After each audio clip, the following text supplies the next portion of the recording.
Good morning. Welcome into Five Clubs here on Golf Channel. You can also listen on the PGA Tour Radio Network on SiriusXM's Channel 92. I am Gary Williams. This program is always brought to you by Century Insurance. Their investment in the game of golf is vast. Their relationship with the United States Golf Association, with the First Tee. They sponsor the first event on the calendar year on the PGA Tour. We appreciate their support. Of course, Golf Pride, one of the three North Carolina-based companies that give us great support, as well as Peter Millar and Pinehurst, the cradle of American golf. What all these companies do, not only for the industry of golf, but beyond that, is immeasurable. We appreciate them doing what they do for Five Clubs. We've got a very good hour, and I don't say that because of me. I say that because of the people who are going to be joining me. Jim Crane is he's the owner of the Houston Astros. He's also the driving force, along with his great team at the Astros Golf Foundation, in terms of the Houston Open. And this was an event that was really on death's door, and it's hard to fathom considering the great history of golf, specifically professional golf, in the city of Houston, Texas. And he took it off the mat, and now it's in a place that they've got the #1 player in the world and the #2 player in the world, but they also have a site that has great history on its side as well. He's got an opening day tomorrow, Astros hosting the Mets, and they got round one of the Houston Open. He's going to join me in less than 15 minutes. I'm looking forward to his thoughts on why he chose to take this on and what the bigger goals are, because, you know, some of it is luck to get people like Rory McIlroy to make the choice to go there for the first time. Scottie Scheffler is from the state of Texas, but nonetheless, there are other things they are doing that are the reasons why they're in the place that they're in. So Jim Crane coming up in just a couple of minutes, and then bottom of the hour for the end of the program will be Taylor Zarzour, whose program just finished on the PGA Tour Radio Network on SiriusXM, The Starter, which you can hear Monday through Friday at 7 a.m. Eastern Time. Plenty to get to with Taylor. We got our picks today. We will update the standings as well. But I am here to report, thankfully, that the city of Atlanta survived the celebrations late into the night, because Atlanta Drive won the city another great championship. Not since the Braves in 2021. Heck, Georgia Tech shared a national championship. And of course, the Atlanta Falcons, who've had some heartbreak. Not last night. Atlanta, celebrate. We are very happy to report that Buckhead and Marietta and Peachtree City survived all the celebrations that they had last evening. All right, there's the snark. It's over. I'm done. Let's get to TGL in the grander picture, because their season concluded last night. And I said it on January 6th, which was the day we launched this show, which coincidentally, TGL launched themselves on January 7th, a year later than they initially anticipated because of literally the physical collapse of their facility. So they had to wait an extra year, which in some ways, I don't know if it necessarily benefited them. The bottom line is, with the season now being over and it culminating last night with Patrick Cantlay and Justin Thomas and Billy Horschel, and then their fourth man sitting in the stands, Lucas Glover, they won TGL's first title. And I'm not going to sit here and talk about the importance of that. What I am going to do is give you my observations on TGL at large. Again, I said at the beginning of the year I was going to give it the season to share just my own observations. I even told one of the founders of this enterprise, Rory McIlroy, who I was with about a month ago, I said, look, and I was doing a shoot with him. I said, yeah, I've got some thoughts, but I want to wait until it's over. It's now over. And what I would say is, there is a lot of things that they should all, and when I say all, I'm talking about Mike McCarley, who founded Tomorrow Sports along with Tiger Woods and Rory McIlroy, and then subsequently all of their staff. And here's part of, me saying what I'm going to say, and it's not like I have to issue some, large grand disclaimer. I know a lot of these people, and I don't want to say I know them like I know them in passing to say hello. I used to work with a fair number of these people. I care about these people personally, and it doesn't mean that I was going to hedge in terms of the negative to protect them in any way, whatever my opinion means. And I wasn't going to toss bouquets just left, right, and center, because I like these people. These people are very good at what they do. And I'm talking about the likes of Mike, who's a TV guy. He was Dick Ebersol's fair-haired boy when he was at NBC, when NBC and Comcast, and he went to Golf Channel to run the network. He knows television. And Jeff Newbarth, subsequently, another guy who was my coordinating producer on Morning Drive for a couple of years. He produces elite high-level television. And Regina O'Brien, who's the chief marketing officer, and Dave Schaefer, and I can go on and on and on. I know a lot of these people. I'm not surprised by what transpired over the course of the year. And you know what transpired? They figured things out. And it doesn't mean that this is some, bellwether anchor property for ESPN. What I mean is it's got a space. And I think it's got breadth, and I think it's got life. And it's because they looked, they observed, they listened, they adapted, they evolved on the fly as the season was progressing. And whether you want to say that the changes to the hammer rule were the reason why this thing took off to the degree that it did, I think that's part of it. Sure, it made it more interesting. But one of the key things about this was that you were getting golf in a space that all other sports have the luxury of residing in. A captive space that's confined to just that space. As we've talked about quite a bit on this program, because the beginning of the year, so much was being said about what's wrong with the televised product in golf. And I don't think there's anything particularly that wrong with it. It's hard to begin with. It's a vast landscape. Balls are in the air simultaneously. You can't capture all the action at the same time and share it in real time. But here you can. So here you have golfers in an arena, which is where you find basketball players and hockey players and football players. And I can go on and on and on. They have white lines. Golf really doesn't have that. And they were given it. And so they had to figure out how to make this interesting in a confined space. And what did they lean on? They leaned into technology. They leaned into just so many different camera angles you can't even imagine. I think they have somewhere in the neighborhood of 70 cameras confined to that particular space. And then most importantly, you have to have people who are part of it that make people go, gosh, I really hate him. Or gosh, he's really entertaining. And guess what? That one person can be both. So last night on a Tuesday night, late March, Billy Horschel makes a downhill double breaker. And what does he do? He goes into a blackout phase that has him saying, this is my MFing house. Never in my life did I think I would live long enough to hear a golfer say that and for it to make me laugh out loud with enjoyment. You have to have all those things. You have to have some dumb luck.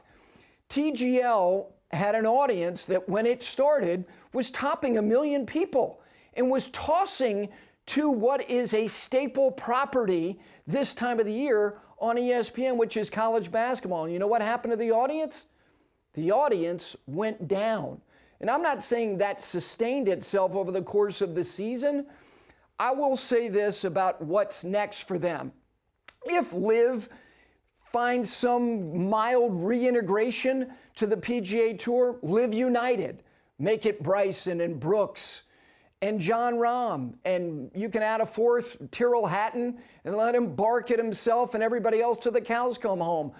Add one of those teams, if that's going to be the way you want to look at them as part of this, possibly in 2026.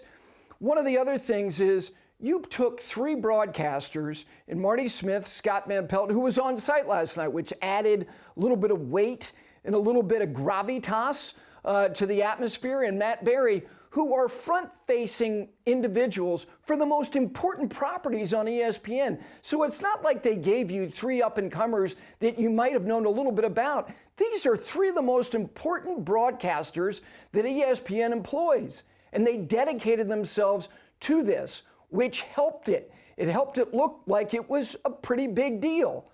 I'd add somebody from an analyst side who's a contemporary of these players to add some golfy thoughts. And one last thing about the experience, because I was never in the arena this year, but listening to people who were, including participants, starting with Rory McIlroy, you got to get some connectivity between the fans and the people playing, like putting a device in their ear like you can have at a major championship when people are walking around and they feel like they always know what's going on. The atmosphere was very good last night, and I'm not saying you're going to get that for every event. And one last thing, I don't know necessarily if starting this in the middle of the NFL playoffs and also the college football playoffs is ideal. Maybe jump off with your debut for this season and then come back after the national championship game is over. Golf was given an arena environment. And what did they do with it? They did quite well with it. I'm happy for all those people because, one, I like them personally. But two, for golf, they have an additive that is similar to the other things that we watch on a regular basis. And golfers on a Tuesday night were running around with their hair on fire saying, "Not in my MFN house." No, that was not Jimmy Butler. That was not somebody tearing their helmet off on an NFL field. That was Billy Horschel, who was built for this stuff. And my associate producer, the first thing he said to me, Tyler, when I walked in here, he needs to be on the Ryder Cup team. He's not the only one who said it. And you know what? These are people who cover the sport. So TGL puts a bow on their season, and they have reasons to feel like they've got momentum 9 months from now. And it's okay. Like most sports who play in arenas, it's okay for it to go away and for us to pine for it to come back at some point. Speaking of coming back, the Houston Open was really almost toe tagged because it looked like it might be going away, which seemed unimaginable. And then the owner of the Houston Astros stepped in and said, not in my town. Jim Crane, the owner of the Astros and the driving force of the Astros Golf Foundation and the ones putting on the Houston Open, is going to join me next to talk about this event, the presence of number 1 and 2 in the world, and the importance of this event to the greater sports ecosystem of Houston, Texas. Good to have you with us on a Wednesday morning. It is 5 Clubs here on Golf Channel and on the PGA Tour Radio Network. We're back with you right after this.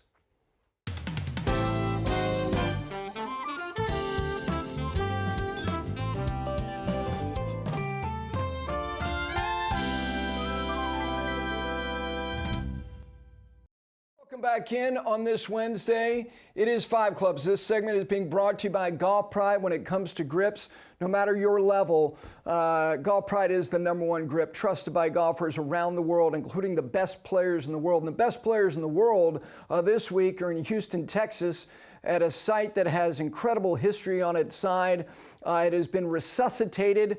A $34 million project that was taken on. Tom Doak came in. He got some assistance from Brooks Koepka.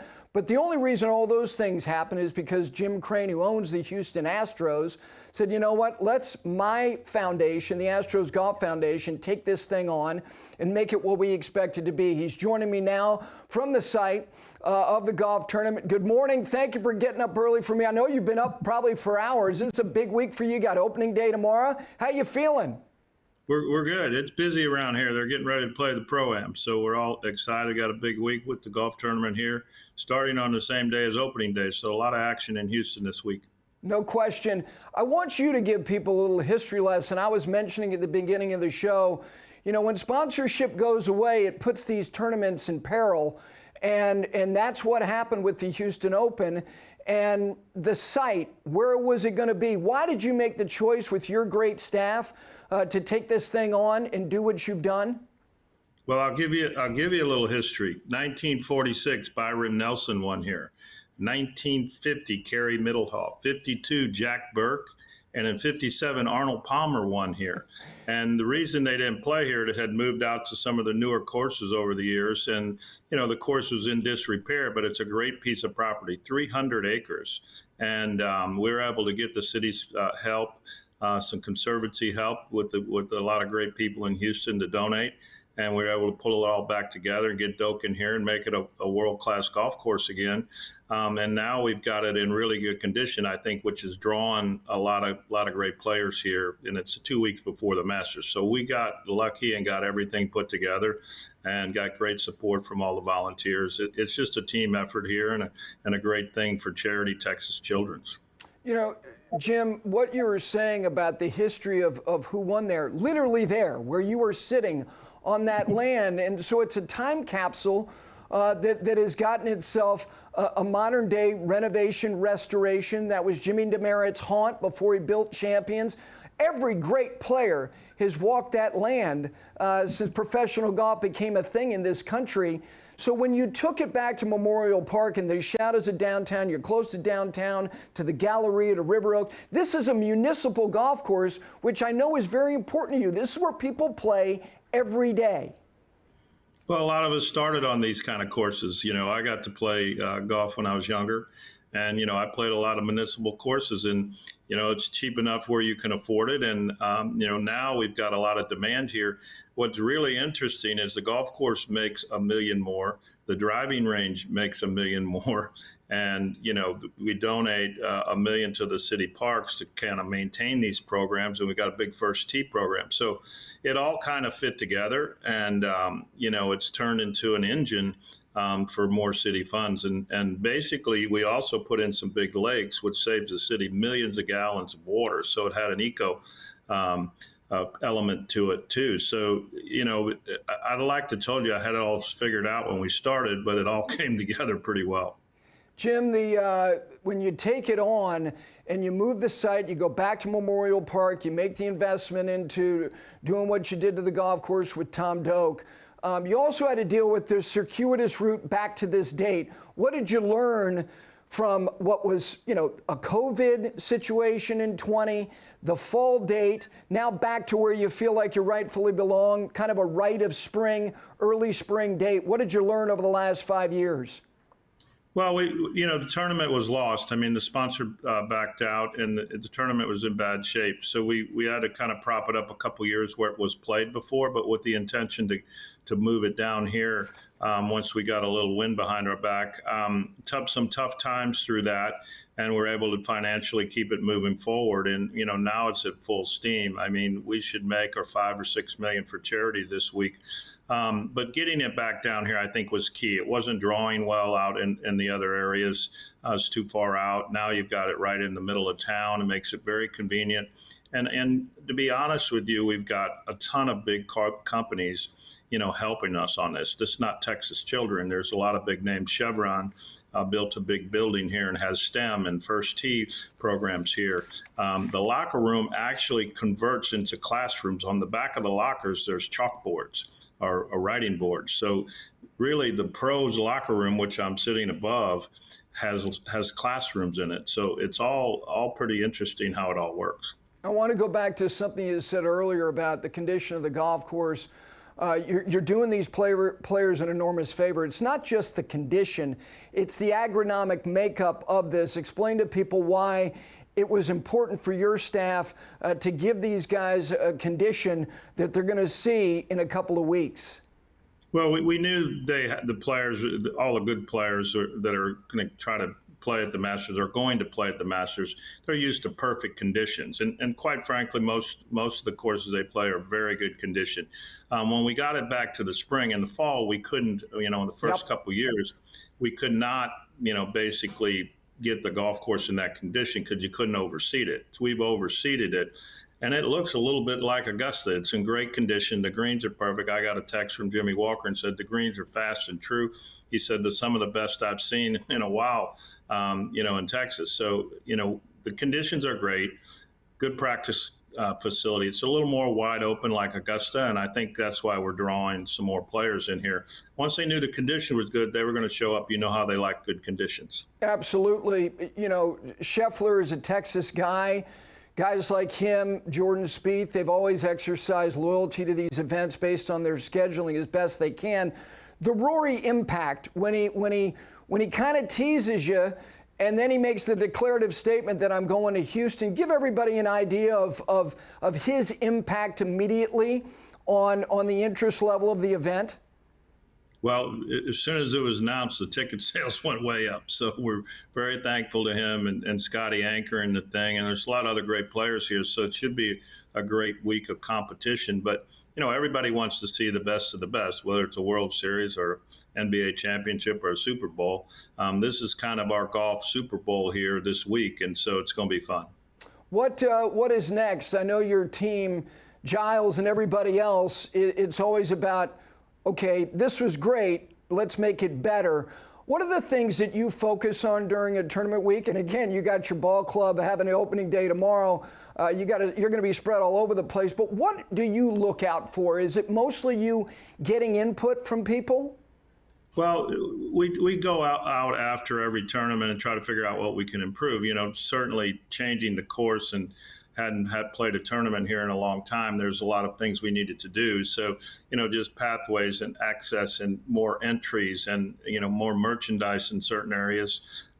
So we really go back and look at it. We'll continue to improve it. You can make major upgrades every year and make the fan, it's just like the ballpark. You got to make this a great fan experience when they get here and easy to move around and easy to get in and out. And, we hope to draw a lot of people this week, get the weather a little better, but it's just constant improvement. And any business you're in, you got to kind of reevaluate every time you do something, how you can make it better. And that's what Giles and Brian White and our team do here. We've got a great greenskeeper, keep the course in great condition. All of those things matter to make a good result and to get everybody involved. And we've got good following now. It's going to be a fun week this year.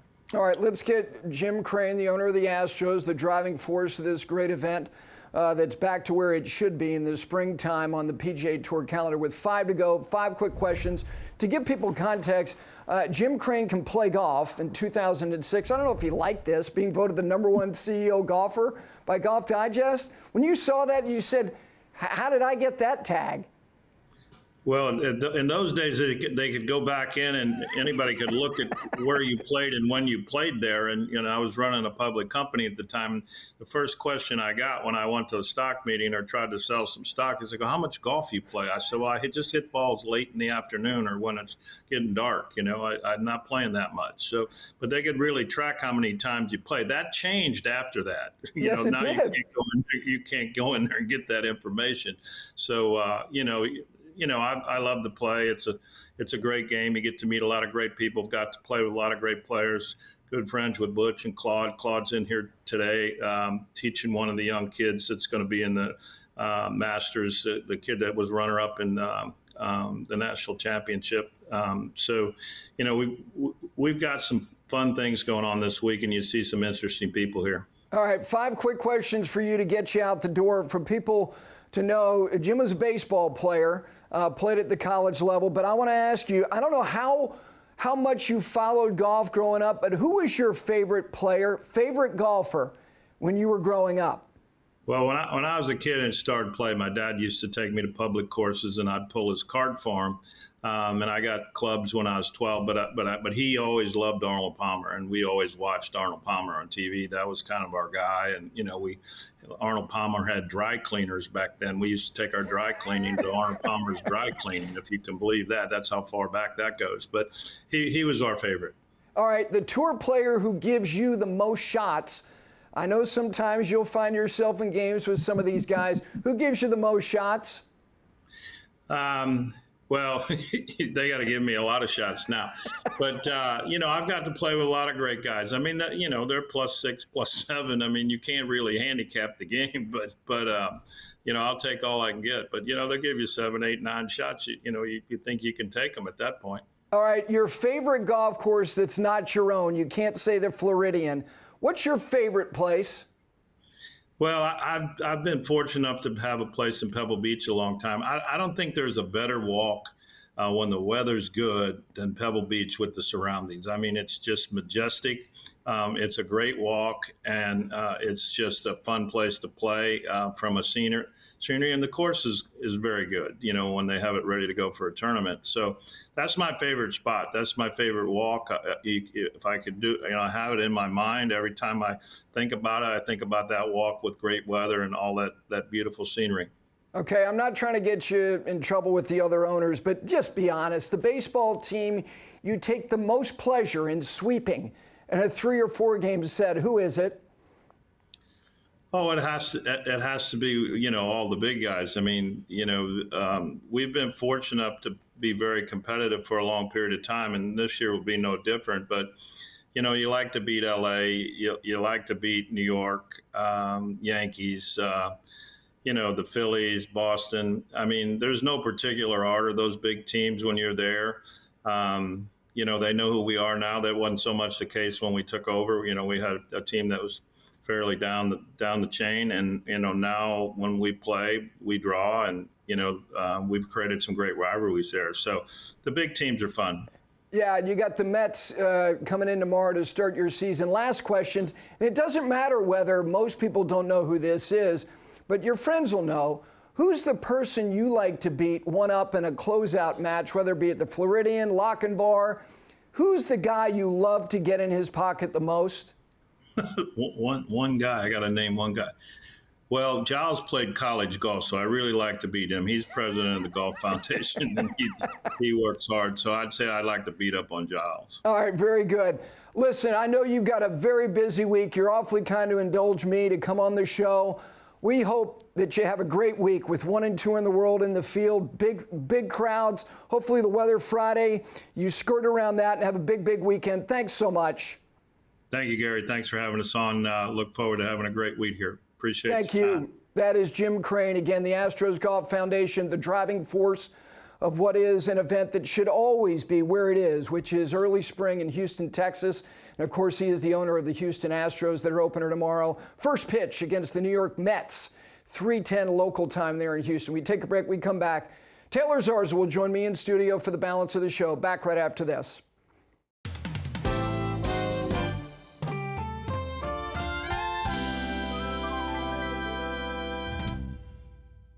Welcome back in on this Wednesday. This segment brought to you by Peter Millar, refining luxury style, functionality, and performance for the past 2+ decades. And whether it's Crown Sport, Crown Collection, Crown Crafted, everything you need, wherever you may be going, they have you covered. Joining me now in studio is the host of The Starter every day on the PGA Tour Radio Network at 7 a.m. Eastern Time, 2 hours on Thursday and Friday, because after 3 days, I need a couple days off. I'm exhausted. So there is no show for us, and that, of course, is Taylor Zarzour. And he's looking at me and he's going, well, what is going on? Are we greeting people to get on a cruise today? I mean, come on. We wear suits on Monday. You wore a hoodie yesterday. Yes. So I thought we were on casual Wednesday, and now we're going with this floral formal attire. It is the cruise line. I like that. I like that moniker. I wore my Peter Millar radio gear today, and I look like I haven't slept much, and I haven't, but you look rather professional today, and I did not get the memo. I got a memo on all the things we're going to talk about. Yes. But I did not get the attire memo. I'm sorry about that. I know you had half the PGA Tour at your club yesterday playing golf. Yes. True story. Okay, Florida swing's over. Yeah. I'll share what I have to share after you share your own thing. Give me an overall synopsis of the Florida swing, and then if you want to give me some particular things you saw, that good, bad, whatever. What are the things that stood out from the past month? First of all, I thought it was a huge success for the PGA Tour, the Florida swing. I think they have a lot of momentum right now, and you had some very compelling tournaments every week. I would say in reverse order, number 3, Henley versus Morikawa at Bay Hill is probably the third most memorable thing that happened, and it was a great finish, compelling, and obviously the residue of Morikawa and how he handled it is still a story in the game.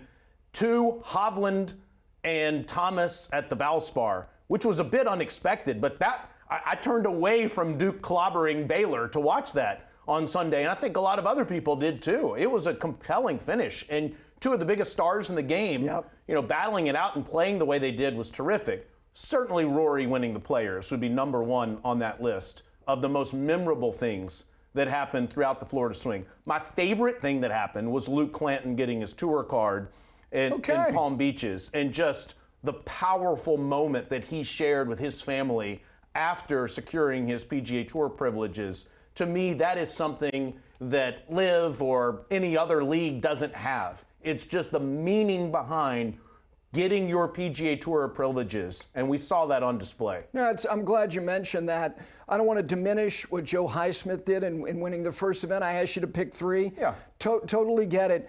The Thomas Hovland thing's interesting because Hovland won the golf tournament, and I'm not saying that I don't feel encouraged about him. I do, but the guy who squandered the lead, I feel a sense of positivity around it, not, oh no, the opposite. How do you feel about Thomas? That's the way you should feel, because I think that anyone that saw Justin Thomas play last week should be encouraged by the way that he played. If you combine that with the form that he's shown so far in all of 2025, you would say this guy is trending upwards.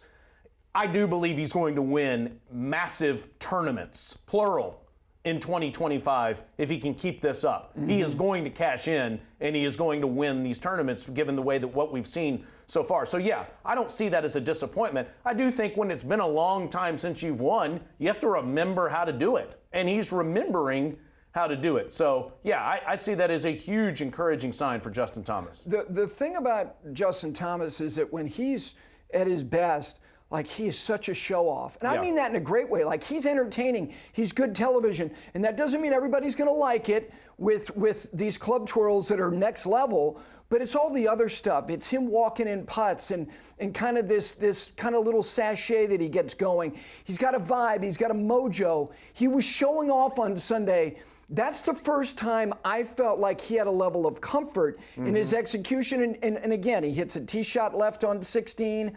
The third shot on 16 was the one he said he was the most nervy over.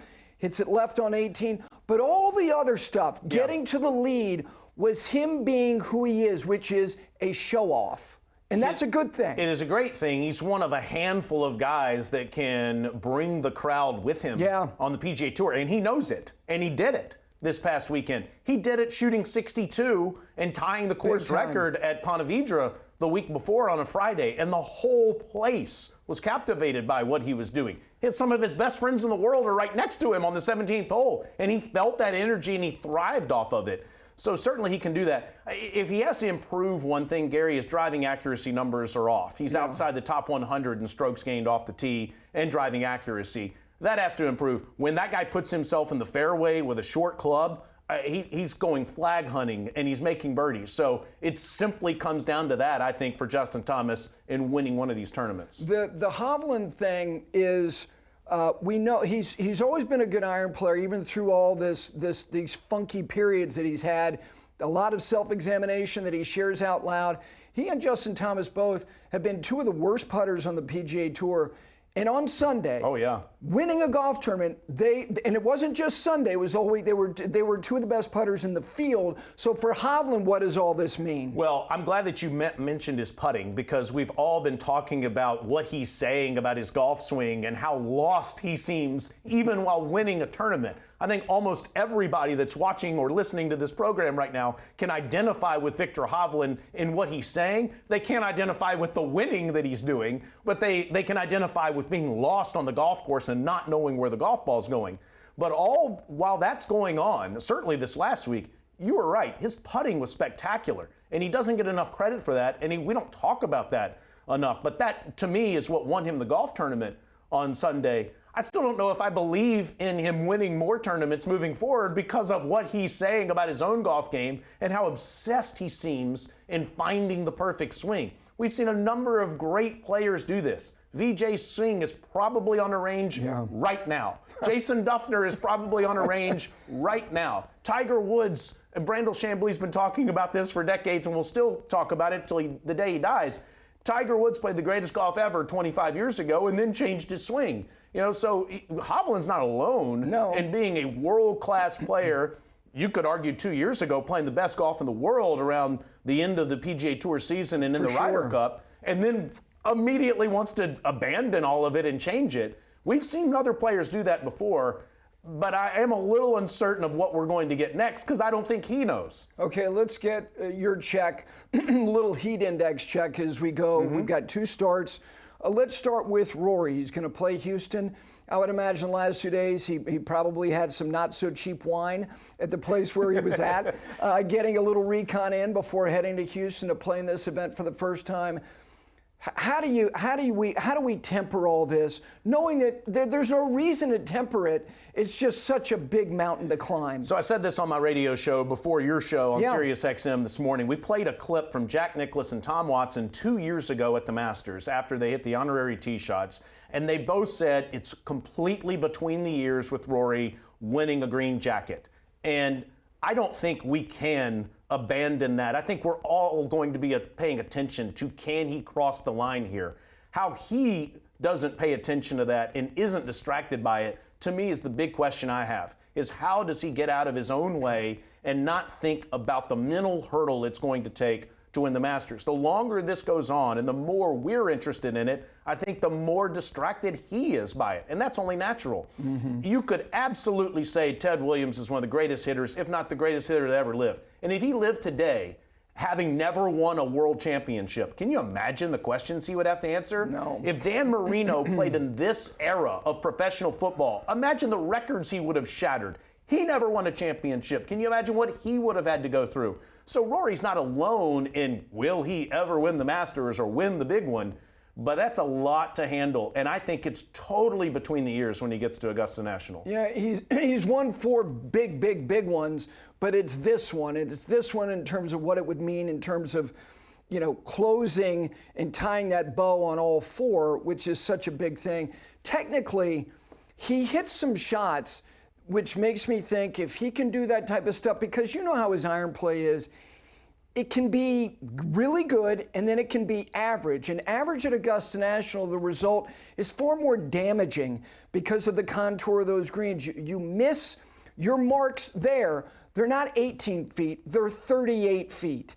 So the shot that he hit on 16, not to mention the tee shot on 17 and the third on 18, these beautifully weighted shots, these off-speed shots, that to me, if he's executing that way, I think that the mental part, it doesn't go away, but I think that you feel fortified if you're executing in that manner. You're arguing that he's more of a complete player now than he has been the last handful of times he's come in there. And he hasn't been a factor the last handful of times. Yes, he finished second a few years ago, but it was a backdoor second. Scottie Scheffler ran away with that tournament. That's not a shot at Rory McIlroy finishing second. It's a compliment to Scottie Scheffler blowing the field away like he did when he won his first green jacket. Rory hasn't had a legitimate chance to win the Masters since the final round of the 2018 Masters when he was in the final pairing with Patrick Reed. Right. That's the last time he's had a chance. And you're saying now he's more of a complete player. And you know what he did on the opening tee shot? He hit it.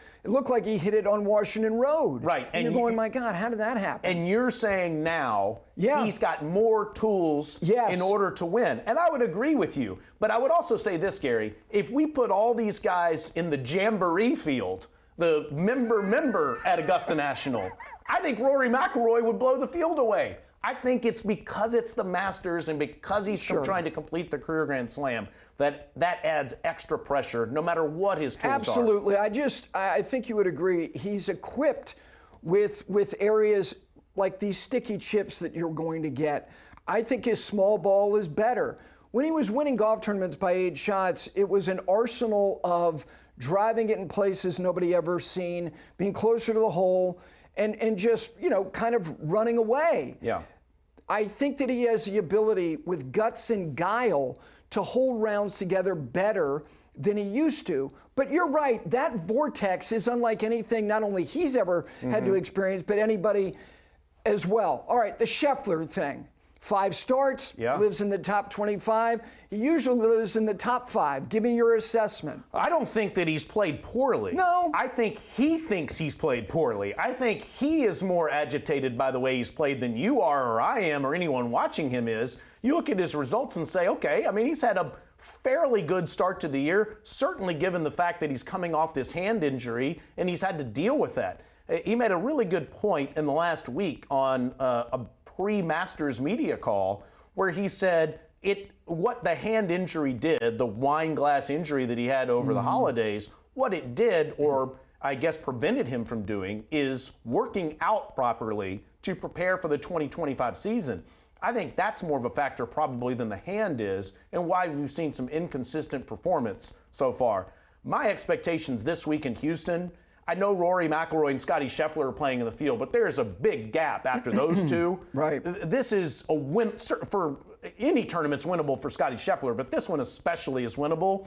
I would like to see him have a real chance to win the golf tournament this week. Okay. He had a real chance to win that tournament last year, as he did every week, but I would like to see him have his first real chance to win a golf tournament. That would be my expectations for him this week. And I think those are his expectations, too. The ball striking is still very good. It's not at the level that it was over the course of the entirety of last year. It's basically a quarter of his season, so keep this in the context of that. His putting is actually right now worse than it was last year. His strokes gained putting, he's worse. His one-putt percentage is appreciably worse, and his three-putt avoidance is appreciably worse. Again, it's 5 starts. He has to improve in those areas. He has to. No, he has to, and he will improve from tee until the green. It's just because of how incredibly accurate the guy has been throughout his career. So it wouldn't make sense if all of a sudden he struggles throughout the year from tee to green with his full swing or with his chipping, which he's fantastic with. You make a very good point about the putting. Inside 30 feet, the guy is using a claw grip for the first time in competition. He's never done that before the 2024 Hero, which I realize he won. And no disrespect to the Hero, okay? But it's more of a hit and giggle than it is a full field competitive event. This guy, under the pressure of winning a tournament, I do wonder about that claw grip this year and if it will stay with him throughout the course of the entire year. He's still third in strokes gained total, so it's not like we're not disparaging the guy, but I think your point, Steven Jaeger just didn't blink last year and he won the golf tournament. It'd be fun to see him really, really deep in contention on the weekend in Houston. All right, we got more to get to with Taylor, including our picks. He is leading. He's the only guy who's actually picked a winner this year. We're getting close to April. We've had one winning pick so far. So we get to our picks, standings, dogs, more with Taylor coming up right here on a Wednesday here on 5 Clubs. Back right after this.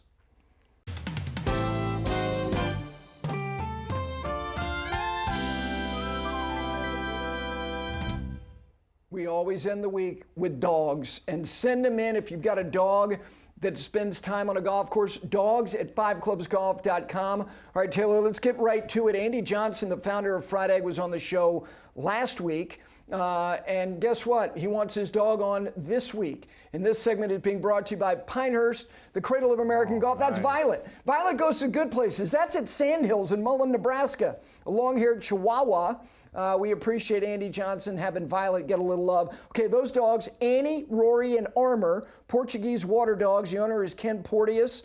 That's the 12th hole at Sandy Hook Golf Club in Winnipeg, Canada. 3 great-looking dogs.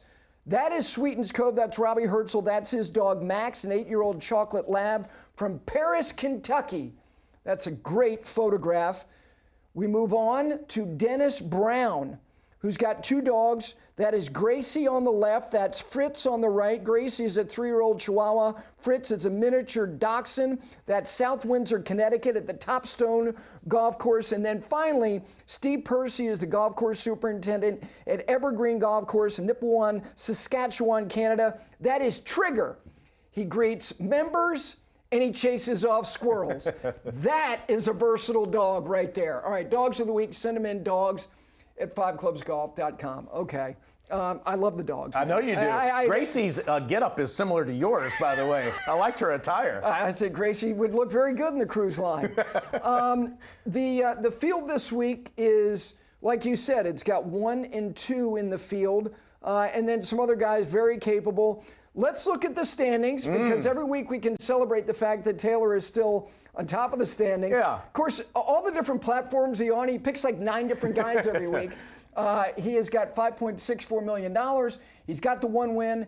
He's picked Russell Henley so many times where I think he's over budget. And you're giving me a hard time about it, too, that my love affair with Russell Henley is weird. Russell Henley has put me in the lead, Gary. He has.